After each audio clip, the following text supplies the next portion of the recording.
Okay, in this question we're told that there's, as a medical test, a patient gets injected with 0.5 micrograms of this radioactive material called technetium-99, which we just call T here. And it decays according to this rule here. So we're told the rate of decay is the initial value, which is T0, times e to the power of this function here. Okay, so what's it look like? Okay, so, decay graphs look something like that. Okay, now it doesn't matter exactly what it is. Oops, we should have a 0 point here. And we know that it's 0. It's, what do we say, 0.5 micrograms. And then it decays from there downwards as we go along with time. Okay, so the first part of the question is, what is T0?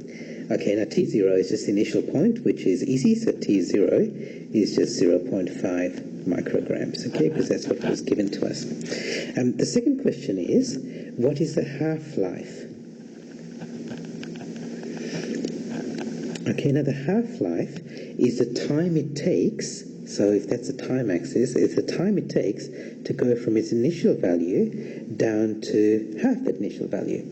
Okay, so that's what we're looking for. So what we're looking for is that, if you like, what we want is, remember that T is T0 times e to the minus 0.1155 T. So when is that equal to half of T0? So that's the equation that we're trying to solve.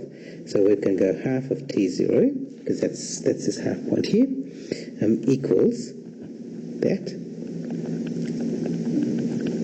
Okay, the T0s cancel out, so we just get half equals that, and you can plug that into your calculator, and you get an answer of T is about 6, so it's about 6 hours. Okay, the third part of the question, it says, after how long is it less than 1% of initial amount?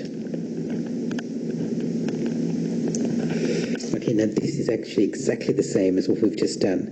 So we know that T equals T0 times e to the minus 0.1155 T. And what we want to know is, when is that 0.01 times initial value? Okay, so again, it's just plugging into the equation. So we want to go 0.01 T0. When's it equal to T0 times e to the 0. Blah blah blah blah blah. And the T0s cancel out, so we end up with 0.01 equals e to the power of minus 0.1155 T. And again, you can plug that into your calculator to solve, and you end up with 39 point something hours. So, after 40 hours. So the answer is T equals 40 hours.